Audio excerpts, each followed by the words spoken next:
Şimdi Birleşik Arap Emirliği ve Bahreyn'in Amerika Birleşik Devletleri'nde imzaladığı bu metin bizce hiçbir kıymet ve harbiyesi olmayan bir metindir İslam ümmeti açısından.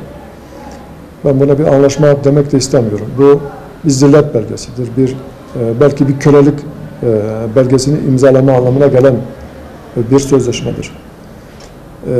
Maalesef İslam coğrafyasına hakim olan, İslam coğrafyasını idare eden yönetimlerin büyük bir kısmı kendi haklarından kopuk yaşamaktadır. Bahreyn halkı ve emaret halkı dindardır, mukaddesatine saygılıdır ve Siyonist rejimin yaptığı bu gaspı, yaptığı bu işgali kabul etmezler. Asla da etmeyecekler. İmanları bunu kabul etmez. Bizim Türkiye halklarının nasıl imanı ve gayreti bu işgali kabul etmiyorsa, İslam ümmetinin diğer parçalarının fertleri de aynı şekilde bu işgali kabul etmezler. Bir müddet belki koltuklarında oturabilmek için, saltanatlarını sürdürebilmek için bu tür şeyler olacak. Ama biz buna inanıyoruz ki bu işgal ebedi değildir. Kudüs'ü Müslümanlar birliklerini sağlayarak, aradaki ihtilafları bir kenara bırakarak bu işgale bir gün son verecektir. Geçmişte bu olmuştur. Biz bu ümmetin daha onlarca, yüzlerce Selahaddin çıkarabilecek potansiyele sahip olduğunu düşünüyoruz. Bu potansiyel bizde var. Bir gün çıkacak. Ama bu azmimizi, kararlarımızı bırakmamız lazım. İslam ülkelerini idare eden bu hainlerin gerçek yüzlerini mutlaka deşifre etmemiz lazım. Asla buna itibar etmememiz lazım. Direncimizi kırmadan, ümidimizi yitirmeden bu işgalin son bulması için ümmetin birliğini sağlayarak inşallah bu anlaşmaları, bu imzaları biz ümmet olarak çöpe atacağız. Uluslararası ilişkiler tek başına alacağınız bir kararla korsanlık yaparak yürütemezsiniz. Komşularınızla, muhataplarınızla bir masaya oturup sorunlarınızı halletmeniz lazım. Bugün belki ABD'nin ve Avrupa'nın bazen ortaya koyduğu bu eskilerin tabirle korsanlık yaparak yoldu bittiye getirir, de facto durumlar oluşturarak bir hak elde etme çalışmaları var. Biz uluslararası ilişkilerde asla güçlü olanın haklı olduğu tezini kabul etmiyoruz.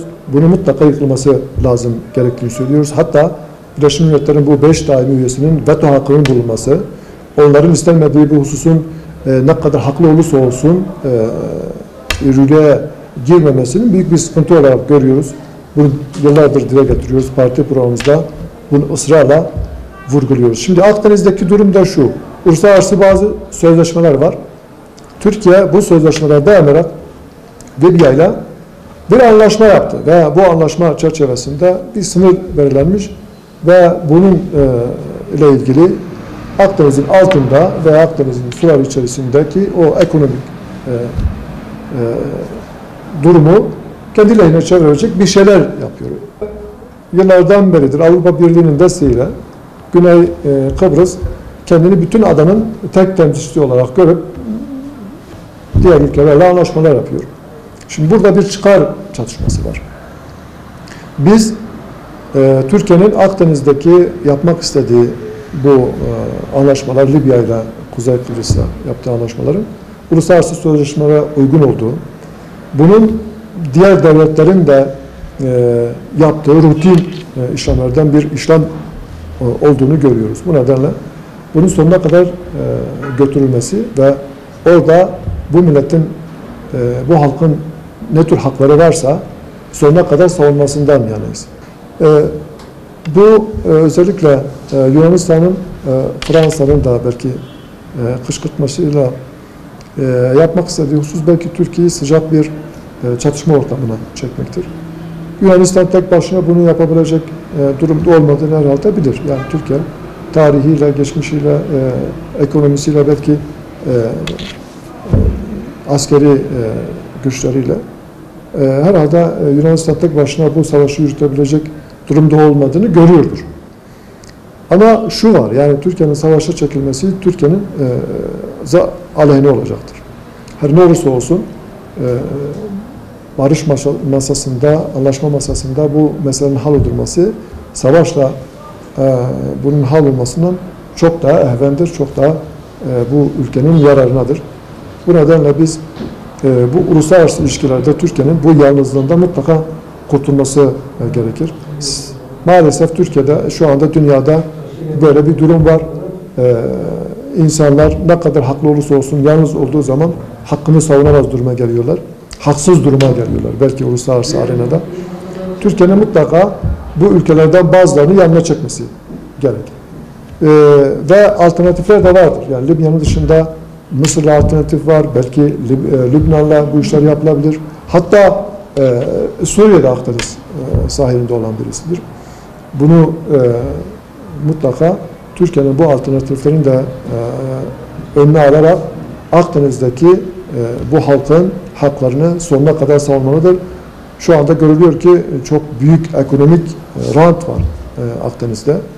Zaten ısrarla Türkiye'nin üzerine gelmeleri ve Türkiye'yi yalnızlaştırmak istemelerinin ana nedeni de bu. Bunu Türkiye'ye kaptırmak istemiyorlar.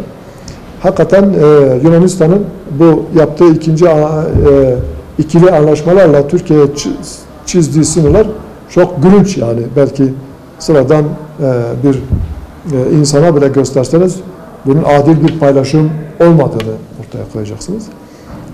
Ben Türkiye'nin tezlerinin haklı olduğuna inanıyorum. Bu haklılığı uluslararası ilişkilerde de mutlaka tescil etmesi lazım. Bunun için de diğer ülkelerle ikili ilişkilerini düzenli hale getirmesi lazım. Sonuna kadar da bu tezi savunması lazım ve bu milletin haklarının takipçisi olması lazım. Emin olun dünyada Bitlis gibi tarihi dokusu olan, tarihi geçmişi olan ve enteresan özelliklere sahip kalesi, diğer tarihi yapıları olan başka bir şehir belki de yoktur ama maalesef Bitlis'imiz hak ettiği değeri, hak ettiği ilgiyi göremiyor maalesef. Bitlislerimiz var, kar sularıyla beslenen. Belki düzgün bir düzenleme yapılırsa baharda rafting yapılabilecek bir özelliği var ama maalesef onlarca yıldan beri biz Bitlis'in bütün atık sularını oraya aktararak sağlık sorunu oluşturabilecek, çevreye zarar verebilecek hale gelmiş inşallah. Yani bu yapılan düzenlemelerle belki en azından bu sıkıntılar da gidermiş olur. Biliyorsunuz bütün Türkiye'de olduğu gibi belki Bitlis biraz daha fazla işsizlik sorunu yaşıyor. Bu arada işsizlik sorunu giderebilecek, burada gençlerimizin batıya iş bulmak için uzak diyarlara gitmesine gerek kalmadan burada çalışabilecek, ekmeğini kazanabilecek imkanlar sunmak lazım. Maalesef Bitlis'te bu da yok. Yani gençlerimiz belli bir yaştan sonra burada ekmeğini kazanabilecek, maişetini giderebilecek bir iş bulamıyor ve batıya yöneliyor. Bu da büyük bir sıkıntı. Aynı zamanda bir sosyal sorunlar neden oluyor. Aileler dağılıyor. Ana baba bir iki kardeş burada duruyor. Diğer küçük kardeşler batıya gidiyor ve aileler dağılıyor. Biz ailelerin birleşmesine, ailenin bizim gelenek ve göreneklerimize uygun bir şekilde yaşatılmasının asıl bizi var eden, bizi biz eden değerlerden en önemlisi olduğunu düşünüyoruz. Bu vesileyle bir olayı değerlendirirken bütün boyutlarıyla ele alınması gerektiğini, sadece işin ekonomik boyutuna değil, biz iş bulalım diye değil, belki yakın çevrede iş bulma imkanı bulup giden gençler ilk planda rahat maişetini giderecek bir iş buldu diye sevinebilir ama uzun vadede düşündüğümüzde aile yapımız bozuluyor. Bu vesileyle biz inşallah Bitlis'in bu sıkıntılı dönemlerinin gitmesi için elimizden geleni yapacağız bu konuda. Geçen dönemlerde de buraya geldik. Bu dere ıslah projesiyle ilgili esnaflarımızın sıkıntılarını bir rapor halinde sunduk. Bu aşamadan sonra da belki önemli bazı aşamalar kat edildi bu arada. Biz inşallah bunun takipçisi olacağız.